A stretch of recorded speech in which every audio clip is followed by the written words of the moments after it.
पूरी धरती पर जहां जहां भगवान की कथा होती है सबसे पहले हनुमान जी पहुंचते हैं और सबसे अंत में श्री हनुमान जी महाराज विदा लेते हैं। इसी कारण तो गोस्वामी तुलसीदास जी को हनुमान जी का काशी में दर्शन हुआ। इसी कारण गंगा गोस्वामी तुलसीदास जी महाराज शौच के लिए लोटे में जल लेके गंगा जी पार करके उस पार जाते थे, काशी में नहीं, उस पार। शौच के बाद जब आते थे लोटे में जो जल बचा रहता था तो एक पेड़ था, उसी पेड़ पर एक राक्षस रहता था, ब्रह्म राक्षस। तो जो जल बचता था पूज्यपाद गोस्वामी जी वो जल उस वृक्ष की जड़ में डाल के चले आते थे, रोज का नियम। गोस्वामी तुलसीदास जी इतना जल दे दिए कि वो ब्रह्म राक्षस की प्यास समाप्त हो गई हो और एक दिन सामने प्रकट हो गया। गोस्वामी तुलसीदास जी से कहा कि कहिए क्या चाहिए। तो बोले कि मैं भगवान का दर्शन करना चाहता हूं। तो बोले भगवान का दर्शन यदि करना चाहते हैं तो उसके पहले आपको हनुमान जी का दर्शन करना होगा। मैं भगवान का दर्शन तो नहीं करा सकता हूं लेकिन ये बता सकता हूं कि हनुमान जी महाराज कहां मिलेंगे।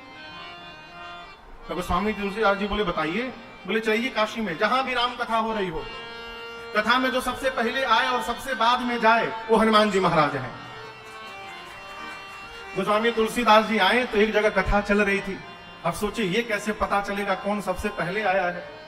तो जाकर कथा में बैठ गए कि जो सबसे बाद में जाएगा वही बजरंगबली है। बैठ गए, कथा पूरी भई, महाराज गए, श्रोता गए। अब बच गए अंत में पांडाल में श्री हनुमान जी महाराज वेश बदल के बैठे थे और पूज्य गोस्वामी तुलसीदास जी महाराज। हनुमान जी बोले गोस्वामी जी को जाओ।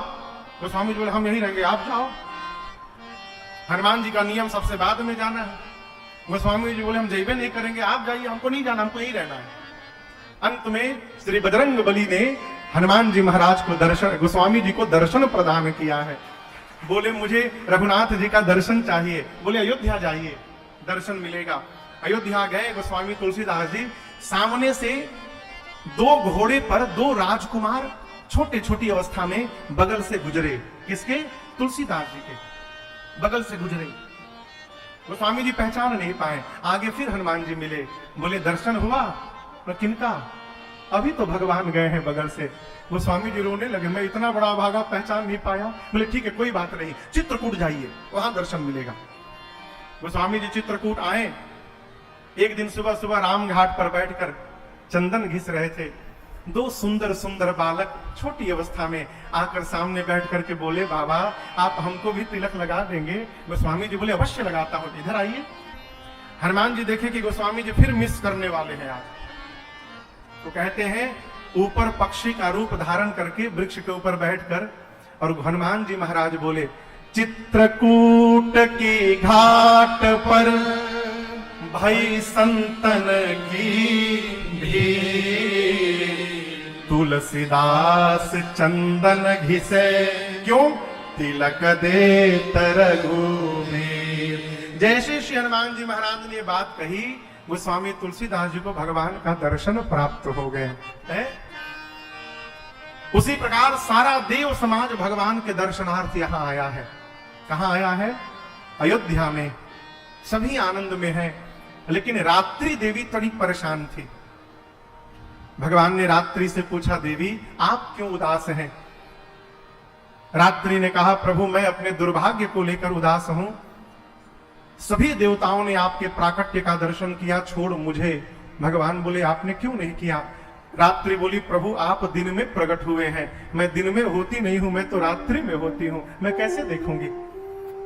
भगवान ने कहा ठीक है जाइए, मैं वचन देता हूं रात्रि अगली बार जब मैं द्वापर में अवतार लूंगा कन्हैया के रूप में तो ये सौभाग्य केवल और केवल आपको प्रदान करूंगा। अगली बार मध्य रात्रि में अवतार लूंगा। रात्रि पसंद हो गई। तब तक पीछे से चंद्रमा आए, बोले प्रणाम करके प्रभु सेम प्रॉब्लम, हमारी भी यही समस्या है प्रभु, हम भी आपको नहीं देख पाए। भगवान ने कहा कि रात्रि को वचन दिया हूं अगली बार रात्रि में आऊंगा। चंद्रमा बोले इतने दिनों तक कैसे रहूंगा? यहां भगवान ने चंद्रमा को अपने नाम का सहारा प्रदान किया, कहा मेरे नाम के सहारे रहिएगा। उसी दिन से भगवान का नाम रामचंद्र हो गया।